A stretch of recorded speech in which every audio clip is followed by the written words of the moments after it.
Olá, acadêmica do curso de Pedagogia da Unifacial Araucária. Novamente estamos aqui. Hoje, esta aula é referente à data do dia 18 de agosto de 2021. Aula esta que foi presencial. Estou aqui para trazer um pequeno resumo para vocês acerca dessa aula específica e reforçar que desta aula existe uma atividade que está postada aqui no AVA, que parte de uma reflexão sobre os documentos curriculares e a sua relação com o ensino e a prática de ciências. Eu vou conversar um pouquinho com vocês hoje sobre as tendências metodológicas dentro do ensino de ciências. Então, como eu havia já comentado e falado para vocês na aula passada, na medida em que as concepções de uma sociedade e de ciências vão mudando ao longo do tempo, as perspectivas sobre ensinar e sobre aprender ciências também mudam. E aí altera-se também a finalidade desse ensino, né? Nós vimos ao longo daquele quadro que também está disponível aqui para vocês no AVA e na nossa última aula, que dependendo do que está acontecendo dentro de determinados contextos, assim será desenvolvido o ensino de ciências ao longo deste processo. E reforço aqui a importância de entendermos que nesta disciplina especificamente estaremos falando do ensino de ciências dentro das escolas. Porque sabemos que existem outros lugares não formais em que a ciência também é, de certa forma, ensinada, como os museus e outras instituições, como observatórios, como planetários, enfim, que são aí lugares que se diferenciam da escola por estabelecerem uma relação com um conhecimento que é um conhecimento não formal, né? Então, um conhecimento que não é do senso comum, é um conhecimento científico, mas é um conhecimento não formal. Então, nesse sentido, a gente pode dizer que no nosso contemporâneo há também uma perspectiva sobre ensinar ciência que está realmente muito atrelado à nossa ideia de sociedade e à importância que nós damos para a ciência. Eu tenho falado com vocês bastante a respeito disso, a respeito de o quanto uma sociedade que nega a ciência e as conquistas da ciência, o quanto é difícil ensinar ciência dentro dessa sociedade. Então, nós vamos falar um pouquinho sobre isso. Eu vou conversar com vocês a respeito das tendências que começam a aparecer para o ensino de ciências, principalmente a partir dos anos 90, né, nos currículos, nos documentos oficiais. E aí acho que é importante retomar isso com vocês. Há um texto que eu deixei disponível para vocês, que é o texto da Marandino, o texto é de 2010, em que ela discute essas tendências e ela vai abordando cada uma dessas ciências e demonstrando como cada uma interfere na forma de olhar para o ensino de ciências. Numa próxima aula, possivelmente já na nossa próxima aula, vamos trabalhar também com dois conceitos que eu considero fundamentais, que são a alfabetização científica e a abordagem investigativa para o ensino de ciências. São duas tendências também, são duas metodologias que podemos adotar no ensino de ciências e que estão vinculadas aos documentos mais modernos, né, mais próximos, mais contemporâneos aos nossos, que são o PCN e a Base Nacional Comum. Hoje, em particular, ao abordar estas tendências, que são tendências que aparecem nesses documentos, eu também deixei na atividade que propus para vocês que vocês identifiquem em outros documentos as tendências. Então, na atividade, vocês vão encontrar o Referencial Curricular Nacional, que é um documento já bastante antigo, da década de 90, os Parâmetros Curriculares Nacionais e os parâmetros, que são os parâmetros curriculares do Estado do Paraná. Isso porque entendo que a gente precisa pensar dentro dessas três dimensões para conseguir compreender como é que a gente ensina dentro das nossas escolas. Como eu falei também anteriormente, já nas nossas últimas aulas, nós vamos abordar também os currículos municipais.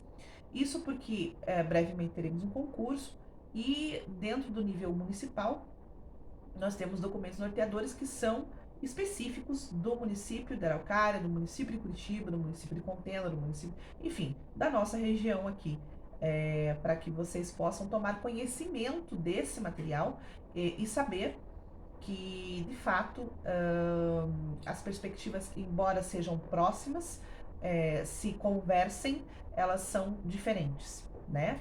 Então, a gente vai começar por documentos que são maiores, então, os documentos que são federais, os documentos que são estaduais, e depois a gente vai retomar as discussões em torno do currículo municipal.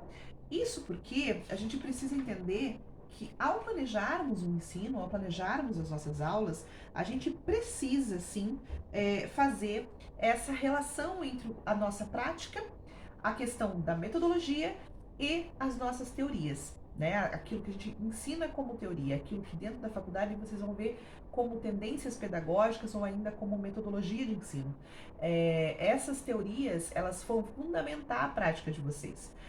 Não existe nenhuma educação formal ou informal que ocorra sem alguma intencionalidade, né? Então, a gente saber qual é a nossa intencionalidade ao planejarmos uma aula, ao executarmos uma aula, é fundamental. É essa intencionalidade que eu quero que vocês percebam dentro dos documentos curriculares.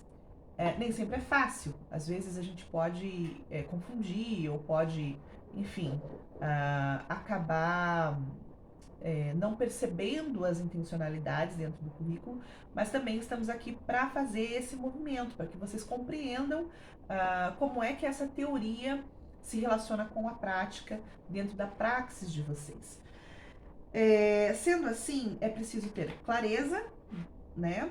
Ter os objetivos que vocês pretendem alcançar com essa prática e, ao mesmo tempo, conhecer os métodos, organizar a ação para intervenção na realidade, ou seja, eu preciso saber o que eu preciso ensinar para o meu aluno, eu preciso que o meu aluno entenda o que eu quero que ele aprenda com determinada prática.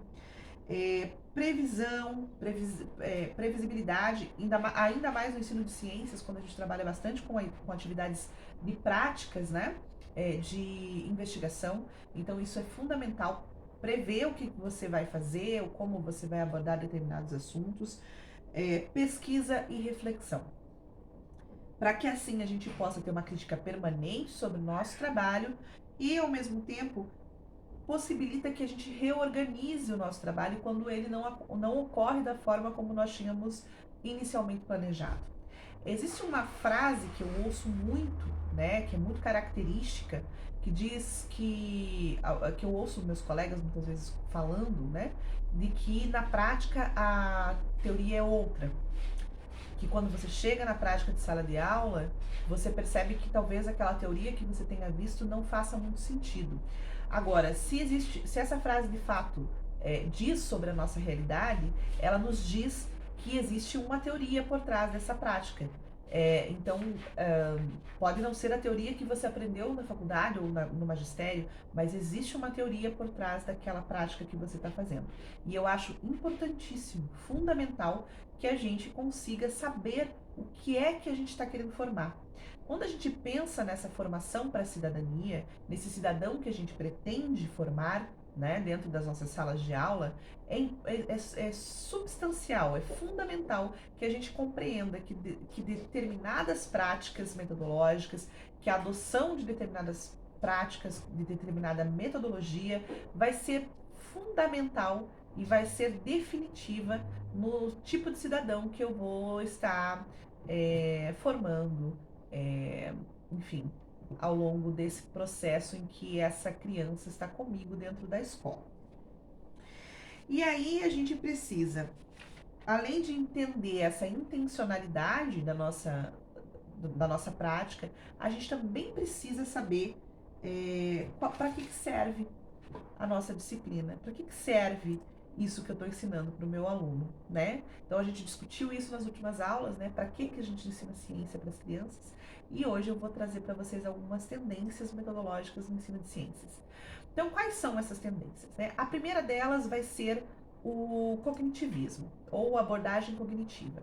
Essa abordagem, ela trabalha com a ideia de que as concepções alternativas de ensino, elas são importantes. É muito significativo nessas abordagens, entender que a linguagem, ela é mediadora da construção do conhecimento. E aí, dois sujeitos vão ser fundamentais para a gente entender a abordagem cognitiva: Piaget e Vygotsky. Então, assim, esses dois grandes teóricos dessa perspectiva vão promover a compreensão de que a ciência faz parte da cultura e da cultura de forma geral. E aí vão defender que a contextualização histórica e social dos fatos é fundamental para que a criança aprenda sobre ciências e conheça, desenvolva sobre o conhecimento científico. Então, nesse sentido, é importante conhecer a linguagem científica, o léxico científico, né? Isso faz parte dessa concepção de ensino de ciências.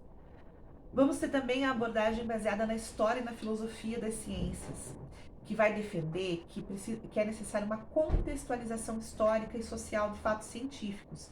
Isso porque a ciência não é em si mesma boa ou ruim. Como eu falei para vocês nas últimas aulas, conhecimento científico e conhecimento filosófico andam de mãos dadas. E nesse sentido, é muito importante que a gente entenda que a ciência, sem o apoio da filosofia, ela se torna desumanizada. É por isso que a gente não deixa de lado o conhecimento científico. A questão ética vai ser muito importante na formação dos conhecimentos científicos.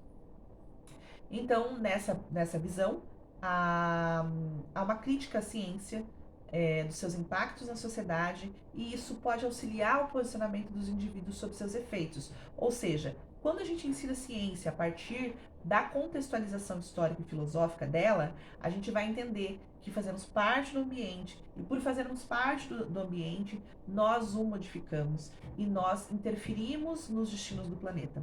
Então, nesse sentido, essa abordagem, ela vai ter como finalidade formar indivíduos que são mais críticos e que olham para a ciência de uma forma crítica. Como eu já disse para vocês nas últimas aulas, a ciência, ela está muito mais preocupada com as perguntas do que com as respostas. Então, não existe resposta pronta para a ciência. A ciência, ela busca permanentemente evidências científicas sobre fatos e fenômenos, né? E esses fatos e fenômenos podem ser explicados por um viés científico, devem ser explicados por um viés científico, mas nem toda ciência pode ser feita. Existem limites dentro da ética e do contexto histórico que não permitem que determinadas coisas aconteçam. Isso a gente pode pensar, por exemplo, em ciências como a biologia, que precisam, muitas vezes, parar, né, ou interromper determinadas pesquisas em função de questões éticas, como a ideia de clones, ou ainda a ideia de rastreio de DNA, ou ideias mais antigas ainda, né, como a superioridade de uma raça sobre a outra, que era reforçada pela ciência durante os anos 20 e 30. Então, nesse sentido, essa abordagem vai ser fundamental. Mas nem todos os professores têm condições de conhecer a ciência tão profundamente que consigam contextualizar todos esses assuntos das ciências. Nós temos ainda a abordagem multicultural.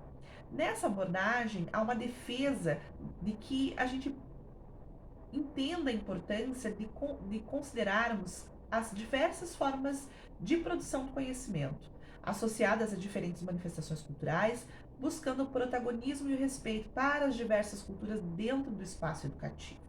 Então, aqui nesta abordagem, a gente poderia, por exemplo,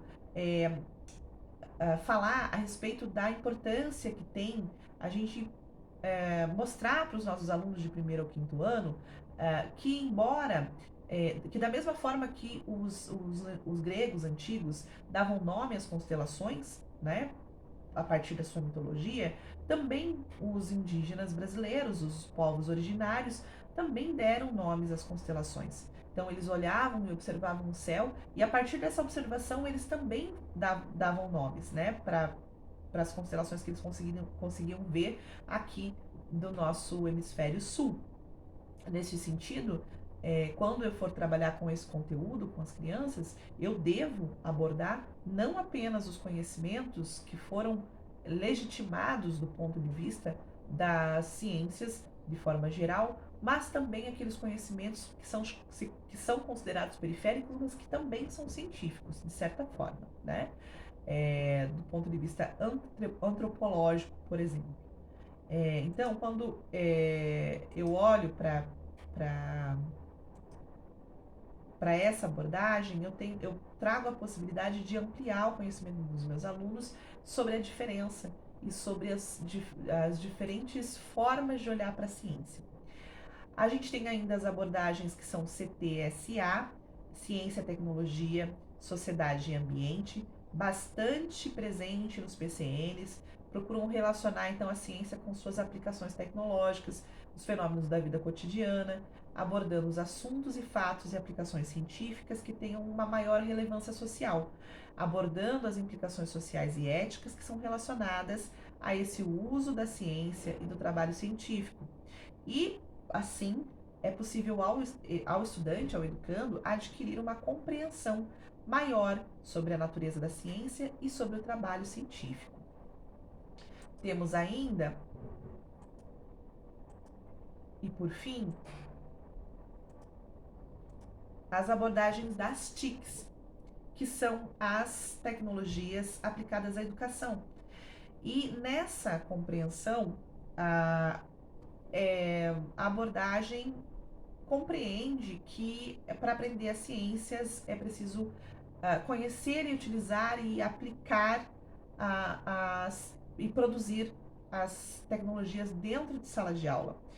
De certa forma, essa abordagem ela possibilita que a gente entenda como é que a ciência aplica, como é que é a aplicação das ciências dentro da sala de aula, né? Assim há um vínculo muito grande entre ciências, tecnologia, nessa abordagem, né? Entre ciências, tecnologia e aplicação das tecnologias nas escolas, né? A gente tentou aqui mostrar para vocês um pouquinho quais são essas abordagens e vocês têm uma tarefa para fazer, que é ler o texto da professora que eu deixei para vocês e fazer uma análise dos trechos que eu retirei dos documentos oficiais para dizendo quais são as tendências que estão presentes ali, quais são as que vocês identificam. E precisa justificar, gente. Vocês têm uma semana de prazo para me entregar, vocês podem me entregar por e-mail. E vou deixar registrado o meu e-mail ali no AVA. E vou também abrir uma caixinha para que quem não souber ou não quiser mandar por e-mail, pode mandar pelo AVA, tá bom? Na próxima aula nós vamos abordar as questões de práticas pedagógicas voltadas ao ensino de ciência, tentando entender quais são os objetivos, quais são as tendências e discutir um pouquinho mais sobre isso dentro não dos documentos, mas de práticas pedagógicas, tá bom? Um grande beijo para vocês, até a próxima aula.